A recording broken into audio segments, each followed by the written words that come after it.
Well, she is the domestic goddess we all love to watch on television as she whipped up some seriously indulgent culinary creations. Well, today Nigella Lawson is back with a brand new book just in time for Christmas. It's called Cook, Eat, Repeat. And Nigella joins us now from the UK. Hey, Nigella, it's great to see you. Before we chat about all things food, you're now in your second lockdown in the UK. How are you all holding up? That's right.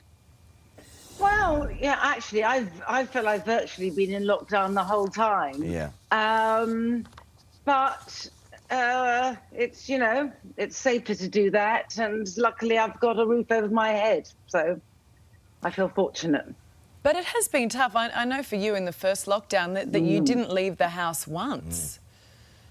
No, I didn't. I mean, I did exercise, I hasten to add, but I didn't leave because I didn't want to risk anything, and you know, I had a book to write. So I just stayed and wrote it. Did you find the whole thing adjusting to the new way of life difficult? And look, there are people across the UK who have really struggled, and I guess you would feel that as well. Yes, I mean, I think that it's been incredibly difficult, and it is, you know, it's certainly not over.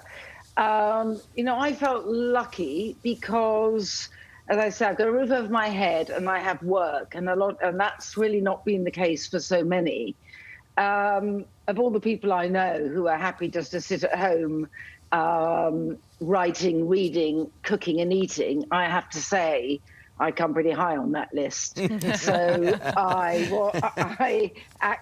feel somewhat guilty for saying that I didn't find it that difficult. I mean, it was obviously it was worrying. You know, it was worrying, and we didn't know what was happening. No one did in the world, really. But I think it sort of confirmed my feelings very strongly that you could, I suppose, particularly when things are so frightening in the outside, you can gain a lot of comfort from sort of really being able to make the most of the comforts inside, which for me is, you know, cooking, food. And in a way it was, I mean, you would think Cook, Eat, Repeat, you know, was a title I came up with recently, but it predates the pandemic as a title and the whole book concept. But I really had time to think about why food matters so much to us, in particular during lockdown, because that seemed to be something that everyone was sharing. There's an enormous focus on the evening meal, and I suppose even people who didn't normally cook had to cook because there was no other way of getting food. And I felt this huge connection with people while I was doing it, actually. It was quite a moving experience. That's really beautiful. And did you find with your book, Cook, Eat, Repeat, is there a particular recipe that makes you nostalgic? Well, there's a particular recipe, you know, that I suppose that is a very aromatic broth with lamb and noodles and some cabbage in it, and it's so good. Now, it's something I eat a lot with my children, and of course I wasn't with them during lockdown, and it was so it made a big difference to me, actually. It sounds odd, but making food that made me feel particularly connected and looking forward to when I could see them again and be able to cook it. And there are so many recipes in this book that did that for me. That was perhaps the predominant one. But that's in a way what food always does, isn't it? Look, I'm just looking at the vision of you. I'm so hungry right now. It's just like, it's okay, big fella. It's okay. You're going to be all right. Hey, Christmas is not far away. 5 weeks until Christmas, as Ali so eloquently pointed out before. What's on the cards for your Christmas dinner menu this year? Because I'm a massive... Go, I don't know what's going to happen.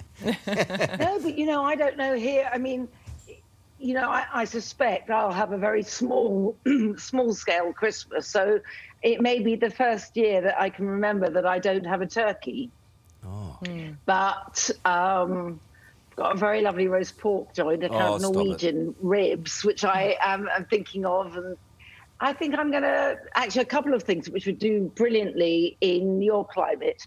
You know, some pickled red cabbage. So rather than normally doing that sweet, slow braise, it's very sort of jaunty and absolutely makes everything come alive.